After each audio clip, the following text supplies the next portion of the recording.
Hello, karibu Computer Graphics Techs. Kama ndo kwanza unaanza kuangalia tutorial, angalia kuanzia mwanzo. Hizi ni tutorial ambazo zinaenda kwa series. Usisahau kusubscribe, bonyeza button, click na kengele ili uweze kupata video kila siku tunapokuwa tunaposti. My name ni CG6, ndio instructor wako ambaye itakuwa na kuongoza kwenye Microsoft Word Office. Karibu sana. Tunaendelea na tutorial yetu. Leo tunakwenda kujifunza bold. Tulijifunza jinsi ya kuchora table na tulijifunza jinsi ya kushade table, jinsi ya kutoa mistari, tulijifunza jinsi ya kutoa mistari, tulijifunza jinsi ya kurudisha mistari, na tukasema kwamba ukitaka kuselect table yako unakuja hapa kwenye kiki mstari hapa, una select namna hii. Ukitaka kwenda kwenye properties table, yani inamaanisha badala ya kwenda hapa tunatumia shortcut za kawaida, tuna right click alafu then unaenda kwenye table properties, unabonyeza table properties. Ukibonyeza table properties itafunguka table properties. Nimesema leo tunaenda kusoma bold au border and shading. Sasa border and shading ina maana gani? Border and shading inamaanisha kwamba, kwa mfano ukiangalia haya maneno hapa, nimea bold, nimeweka mistari, lakini mistari yangu hii imekuwa bolded, imeongezewa ukubwa, unene. Hapa ndicho tunachokwenda kukifanya kwenye hii table yetu hapa chini. Ukiambiwa table unatakiwa uiongezee ukubwa, yani uiongezee unene mistari yake, unafanya nini? Ndio tunakwenda kujifunza leo hapa. Kwa hiyo tumesha select table yetu, tunaenda ku right click, tunaenda kwenye table properties. Tukienda kwenye table properties tunafungua hapa border and shading. Tukifungua border and shading inafunguka window nyingine. Tukifungua hapa tunakuta kuna borders, afu kuna border settings, kuna border, page border, afu kuna shading. Kwa hiyo kuna vitu vitatu, kuna border, kuna page border, kuna shading. Lakini vitu vyote viko hapa. Kwenye borders unakuta kuna style, utakuta kuna color, utakuta kuna width. Alafu hapa pembeni hapa ni preview. Preview maana yake kwamba unaangalia kwamba seli zako na table yako itaonekanaje utakapokuwa umesha seti hiyo border. Sawa sawa. Ngoja tuendelee kuangalia hapa.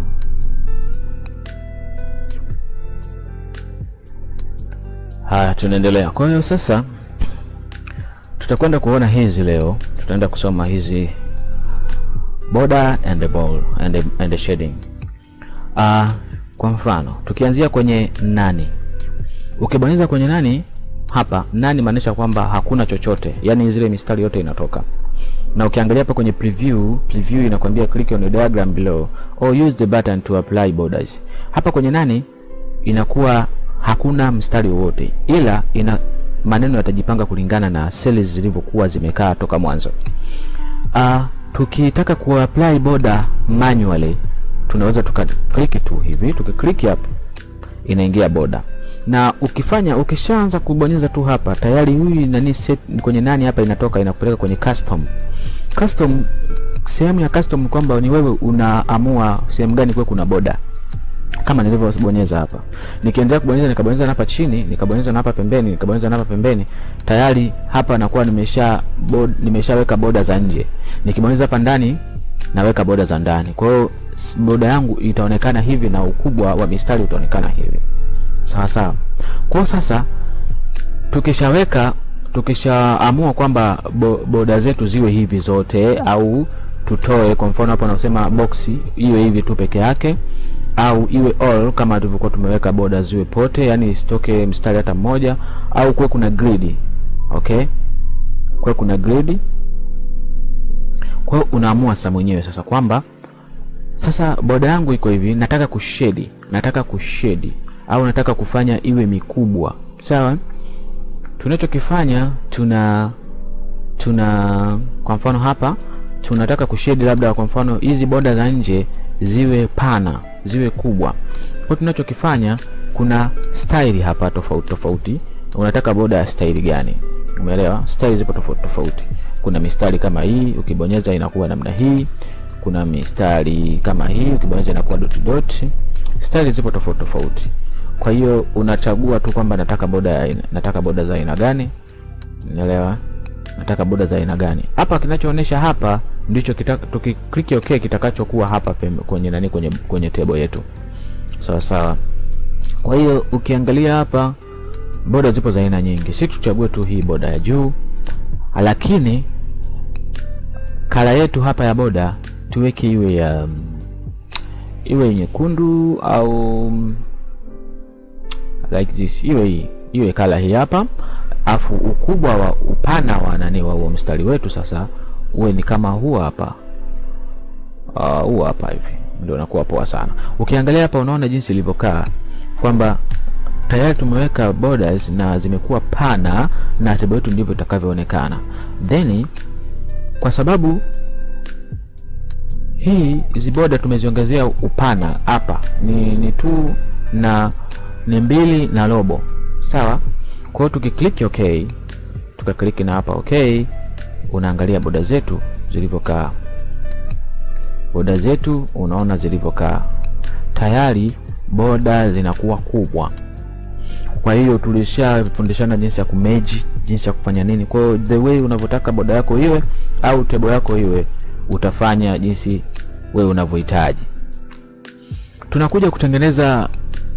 Tunakuja kwenye sehemu nyingine pale kwenye border.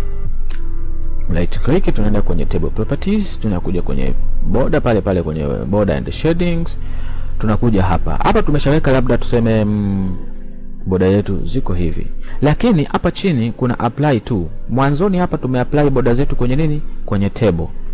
Sasa ukibonyeza hii drop down menu inakuonesha kwamba kuna sehemu 3 ambazo ni text, paragraph na cell. Kwa hiyo unaweza apply kwenye text, kwenye paragraph na cell hizi border ulizoziweka.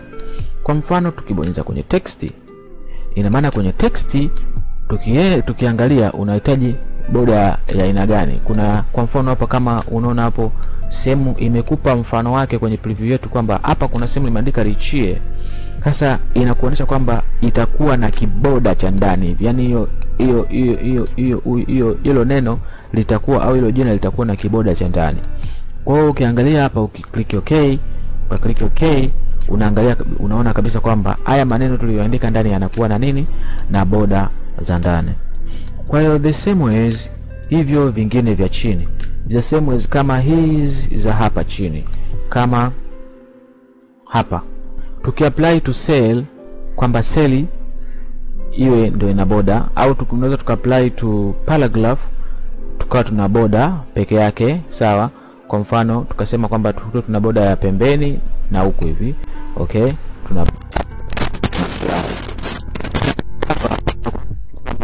Kila utakapokuwa unaandika humu, ina maana hii ni paragraph na kiboda cha pembeni. Kila utakachokuwa unaandika humu ndani. Nadhani unaona Kwa hiyo the way you know ukatengeneza table yako ikawa nzuri zaidi. Ukaitengeneza na ikawa nzuri zaidi. Hapa tulishafundishana kwenye table pia, kwenye positioning ya table. Kwa hiyo bado tuko kwenye hii shading, border and shading.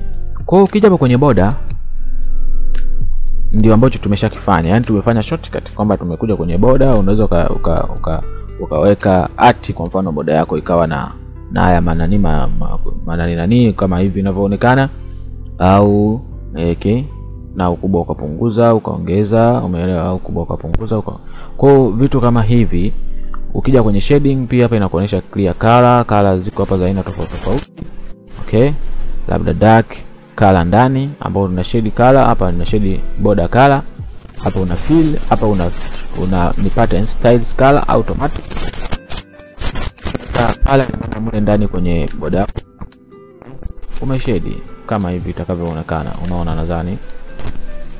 Kwa hiyo hivi vitu vyote kana border and shading.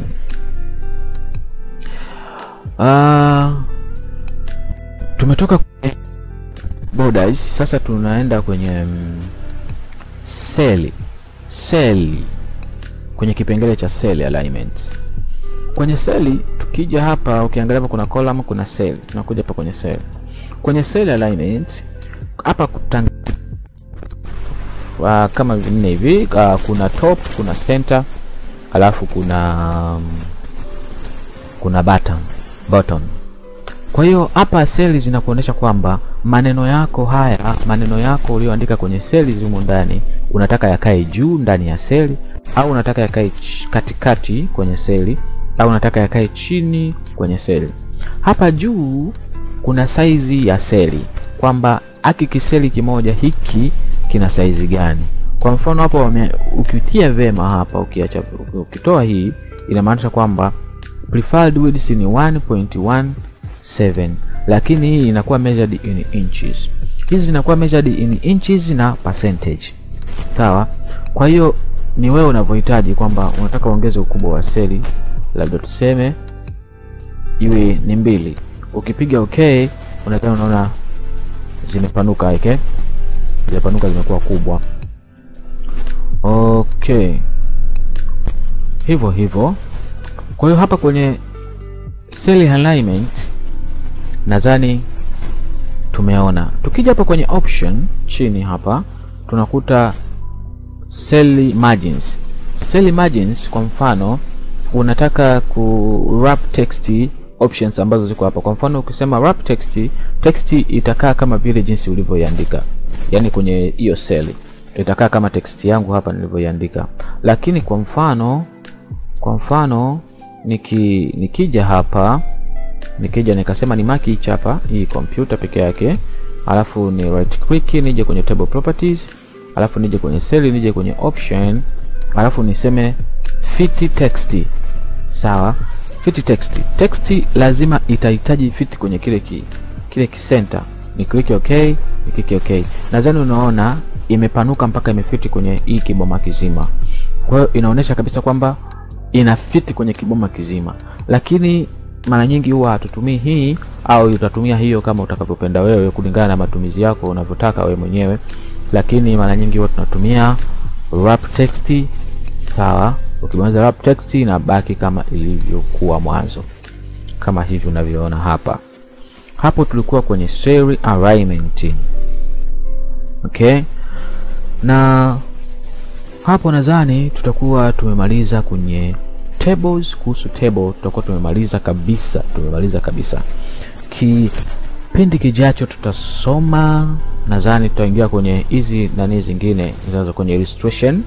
Tuta design illustration tofauti, picture, insert online picture na art tofauti, jinsi ya kurepresent tables, jinsi ya kurepresent data ambazo ziko kwenye data nyingi ambazo tuna represent ili mtu aweze kuelewa, kwenye histogram, kwenye linear, yani vitu vyote, pie chart, take screenshot, kufanya nini. Hapo tutakuwa kwenye illustration. Kwa hiyo tukija baadaye tutasoma illustration. Kwa hiyo kwenye table tutakuwa tumemaliza. Ciao. Usisahau kusubscribe Computer Graphics Techs. My name ni CG Richie 6, instructor wako kwenye Microsoft Word. Bye.